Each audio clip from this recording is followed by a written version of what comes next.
Hello friends, I am Nilofar Siddiqui. Welcome back to my channel exam target classes.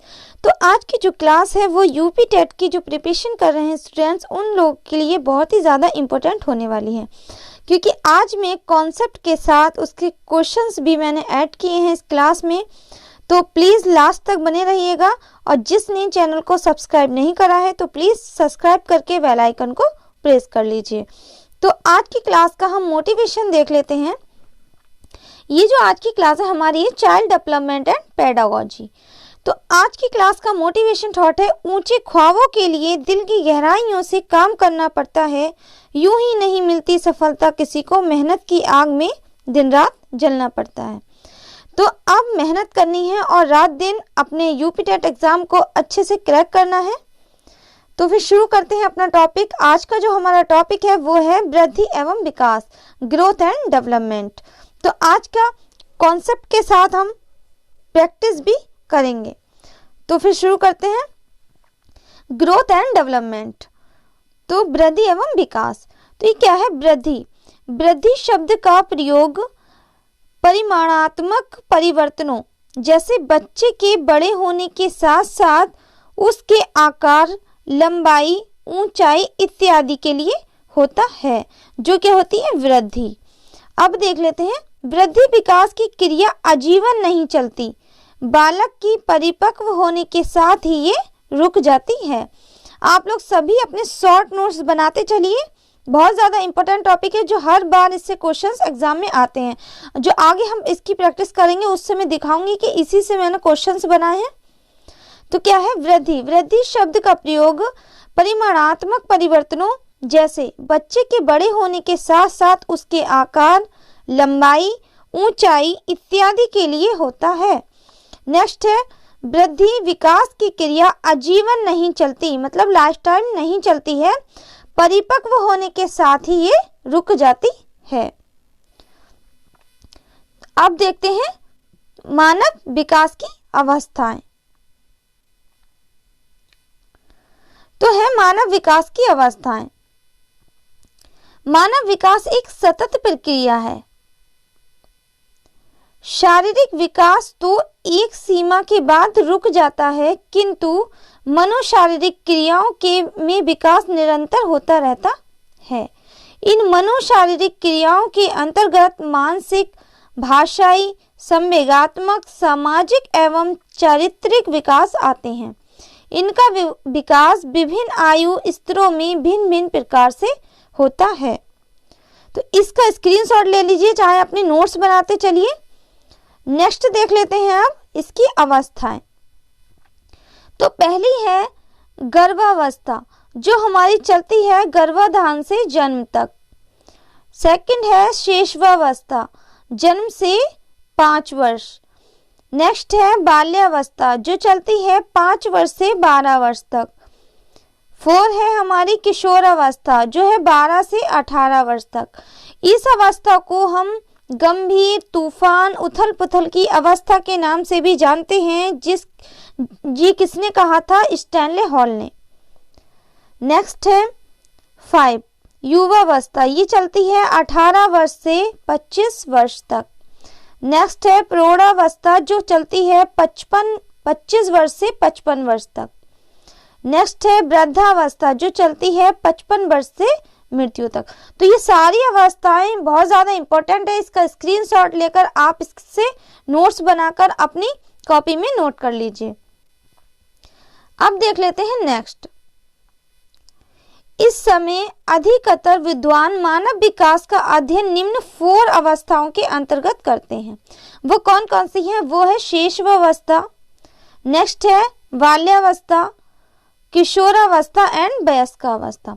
जो शेषावस्था है वो जन्म से 6 वर्ष तक मानी गई है। बाल्यावस्था 6 से 12 वर्ष तक, किशोरावस्था 12 वर्ष से 18 वर्ष तक, और वयस्कावस्था 18 वर्ष से मृत्यु तक। तो ये 4 स्टेज के अंतर्गत आती हैं। नेक्स्ट है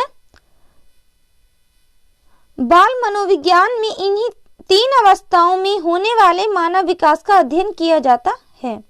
पहली है शेषावस्था। जन्म से 6 वर्ष की अवस्था को शैशवावस्था कहा जाता है।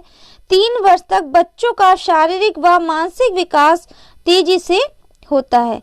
इसी काल में बच्चों का सामाजिकरण भी प्रारंभ हो जाता है। ये क्या है? शैशवावस्था। नेक्स्ट है बाल्यावस्था, जो है 6 वर्ष से 12 वर्ष तक की अवस्था को हम बाल्यावस्था कहा जाता है। बाल्यावस्था के प्रथम चरण 6 से 9 वर्ष में बालकों की लंबाई एवं भार दोनों बढ़ते हैं। इस काल में बच्चे में चिंतन एवं तर्क शक्तियों का विकास होता है। यहीं से क्वेश्चन बन जाता है एग्जाम में कि किस काल में चिंतन एवं तर्क शक्तियों का विकास होता है, तो वहां क्या ऑप्शन लगेगा? हमारा बाल्यावस्था। इससे भी मैंने क्वेश्चंस बनाए हैं ये तीनों थ्योरी से, वो आगे हम प्रैक्टिस करेंगे। अभी ऐसे बच्चे पढ़ाई में रुचि लेने लगते हैं। शैशवावस्था में बच्चे जहां बहुत तीव्र गति से सीखते हैं, वहीं बाल्यावस्था में सीखने की गति मंद हो जाती है, किंतु उनके सीखने का क्षेत्र शैशवावस्था की तुलना में विस्तृत हो जाता है। मनोवैज्ञानिकों की दृष्टि से इस अवस्था में बच्चों की शिक्षा के लिए विभिन्न विधियों का प्रयोग करना चाहिए। अब देख लेते हैं नेक्स्ट, किशोरावस्था। तो ये किसने दी थी? स्टैनले हॉल ने। ये एग्जाम में बहुत ज्यादा पॉइंट आता है, स्टैनले हॉल। नेक्स्ट है 12 वर्ष में से 18 वर्ष तक की अवस्था को किशोरावस्था कहा जाता है। वह समय होता है जिसमें व्यक्ति बाल्यावस्था से परिपक्वता की ओर उन्मुख होता है। इस अवस्था में किशोरों की लंबाई एवं भार दोनों में वृद्धि होती है, साथ ही मांसपेशियों में भी वृद्धि होती है। 12 से 14 वर्ष की आयु में के बीच लड़कों की अपेक्षा लड़कियों की लंबाई व मांसपेशियों में तेजी से वृद्धि होती है एवं 14 से 18 वर्ष की आयु के बीच लड़कियों की अपेक्षा लड़कों की लंबाई व मांसपेशियां तेजी से बढ़ती हैं। इस काल में प्रजनन अंग विकसित होने लगते हैं, उनकी काम की मूल प्रवृत्ति जागृत होती है। इस अवस्था में सबसे बड़ी समस्या होती है नशा या अपराध की ओर उन्मुख होने की अधिक संभावना रहती है। इसीलिए इस अवस्था को जीवन के तूफान का काल भी कहा जाता है। यहीं से एक क्वेश्चन बनता है कि किस अवस्था को जीवन के तूफान का काल कहा जाता है, तो वहां हमने ऑप्शन में किशोर अवस्था को टिक करना होगा। नेक्स्ट है, अब हम करेंगे क्वेश्चन की प्रैक्टिस। पहला क्वेश्चन है हमारा, जीवन का कठिन काल किस अवस्था को कहा जाता है। ये यूपी टेट एग्जाम में मोस्ट इंपोर्टेंट क्वेश्चन है और ये जरूर इसके आने के चांसेस है। तो वो है किशोरावस्था। नेक्स्ट क्वेश्चन है क्वेश्चन नंबर 2, जन्म से 6 वर्ष की अवस्था को कौन सी अवस्था कहा जाता है। जन्म से 6 वर्ष, तो वो है हमारी शैशवावस्था। नेक्स्ट है क्वेश्चन नंबर 3, किस अवस्था में बच्चे पढ़ाई में रुचि लेने लगते हैं। ये मैंने अभी बताया था पीछे, वो किसमें है, बाल्यावस्था में। नेक्स्ट क्वेश्चन है क्वेश्चन नंबर 4, किस काल में तर्क शक्तियों का विकास होता है। ये भी अभी पीछे थ्योरी में था, उसी से मैंने क्वेश्चंस बनाए हैं। तो किसमें है, बाल्यावस्था में। नेक्स्ट क्वेश्चन है क्वेश्चन नंबर 5, ये हमारा 2018 का प्रीवियस ईयर क्वेश्चन है। कोहलर ये सिद्ध करना चाहता था कि सीखना, तो ये है इसका ऑप्शन नंबर 4, परिस्थिति के विभिन्न अंगों का प्रत्यक्षीकरण है। नेक्स्ट क्वेश्चन है क्वेश्चन नंबर 6, अभिप्रेरणा के स्रोत कौन कौन से हैं। तो इसमें है ऑप्शन नंबर 1, आवश्यकता। नेक्स्ट क्वेश्चन है question number 7, out of the box चिंतन किससे संबंधित है। तो वो है अपसारी चिंतन, डाइवर्जेंट थिंकिंग। तो ये मैं आपको अभिसारी एंड अपसारी में सभी लोग बहुत कंफ्यूज होते हैं, तो इसकी मैं एक वीडियो अपलोड कर दूंगी, उसको आप देखिएगा तो आपको इजीली उसे समझ में आ जाएगा। ऐसे मैं बता देती हूँ कि अपसारी में क्या होता है, ओपन एंडेड होता है, जिसके एक से अधिक आंसर होते हैं। ओपन एंडेड क्वेश्चंस होते हैं अपसारी चिंतन में, और जो अभिसारी होता है उसमें होते हैं क्लोज एंडेड, खुले, इसमें होते हैं खुले अंत वाले, इसमें होते हैं बंद अंत वाले। जैसे कि फॉर एग्जाम्पल, जैसे कि डेट ऑफ बर्थ, किसी का नाम, तो वो फिक्स है, उसमें कोई चेंज नहीं कर सकते, तो वो हमारा क्या हुआ, अभिसारी चिंतन। और अपसारी चिंतन क्या हुआ, जिसके एक से अधिक आंसर निकलते हो, तो यही है अपसारी एंड अभिसारी। नेक्स्ट क्वेश्चन है क्वेश्चन नंबर 8, सृजनशीलता से संबंधित है, तो इसका ऑप्शन नंबर हो जाएगा 4, निस्तारण। नेक्स्ट है क्वेश्चन नंबर 9, निम्न में से कौन सा संवेग का तत्व नहीं है, तो इसमें संवेदी संवेग का तत्व नहीं है, इसीलिए इसका ऑप्शन नंबर 4 बिल्कुल सही आंसर हो जाता है। नेक्स्ट क्वेश्चन है क्वेश्चन नंबर 10, परिपक्वता संबंध है, तो वो है विकास, डेवलपमेंट। परिपक्वता का संबंध है तो है विकास, डेवलपमेंट। नेक्स्ट क्वेश्चन है क्वेश्चन नंबर 11, थॉर्नडाइक ने अपने सिद्धांत को किस शीर्षक से सिद्ध किया, तो वो है अधिगम के प्रयास एवं भूल। नेक्स्ट क्वेश्चन है क्वेश्चन नंबर 12, इसमें से कौन मनोवैज्ञानिक भाषा विकास से संबंध है, तो भाषा विकास के लिए कौन जाने जाते हैं, नोम चॉम्स्की।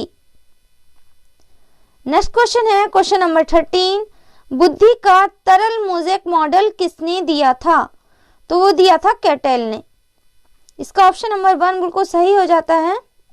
नेक्स्ट क्वेश्चन है क्वेश्चन नंबर 14, विकास में वृद्धि से तात्पर्य है, तो वह आकार, सोच, समझ, कौशलों में वृद्धि। नेक्स्ट क्वेश्चन है क्वेश्चन नंबर 15, तो ये आज की क्लास का हमारा लास्ट क्वेश्चन है, तो जिसने अब चैनल को अभी तक भी सब्सक्राइब नहीं करा है तो प्लीज सब्सक्राइब करके बेल आइकन प्रेस कर लीजिए, ताकि आने वाले नोटिफिकेशन आपको आसानी से मिलते रहें। तो आज की वीडियो का लास्ट क्वेश्चन देख लेते हैं, प्रयास व त्रुटि में सबसे महत्वपूर्ण क्या है, तो इसमें है अभ्यास। तो आज हमने कॉन्सेप्ट के साथ उससे क्वेश्चंस की प्रैक्टिस भी की, तो आपका 15 क्वेश्चंस में से कितना स्कोर रहा आप हमें कमेंट में ज़रूर बताना। और जिसने हमारे टेलीग्राम चैनल को ज्वाइन नहीं करा है तो प्लीज़ उसे चैनल को ज़रूर से ज़रूर ज्वाइन कर लीजिए, जिसमें एक ग्रुप है जिस पे लाइव टेस्ट डेली के मैं कराती हूँ, और जिस पे एक चैनल है जिस पे मैं डेली के नोट्स सेंड करती हूँ, तो उसका लिंक आपको डिस्क्रिप्शन बॉक्स में मिल जाएगा, आप वहाँ से उसे ज्वाइन कर लीजिए। जिसके फ़ोन में टेलीग्राम ऐप नहीं है तो प्ले स्टोर से जाके टेलीग्राम ऐप को डाउनलोड करके और नीचे दिए गए लिंक को क्लिक करके ज्वाइन कर लीजिए। और जिसने हमारी पहले वाली क्लासेस नहीं देखी हैं, जो हमने पहले प्रैक्टिस सेट कराए हैं, एक में जीन पियाजे की थ्योरी कराई है, प्रमुख दिवस कराए हैं मैंने, तो उसकी आपको डिस्क्रिप्शन में सबका लिंक मिल जाएगा, आप वहाँ से उसे देख लीजिए। तो अब आप सभी लोग अच्छे से पढ़ाई करते रहिए मेहनत के साथ। अब हमारे पास टाइम कम है, तो जो हमारा कीमती वक्त है उसे अपने पढ़ाई में गुजारिए।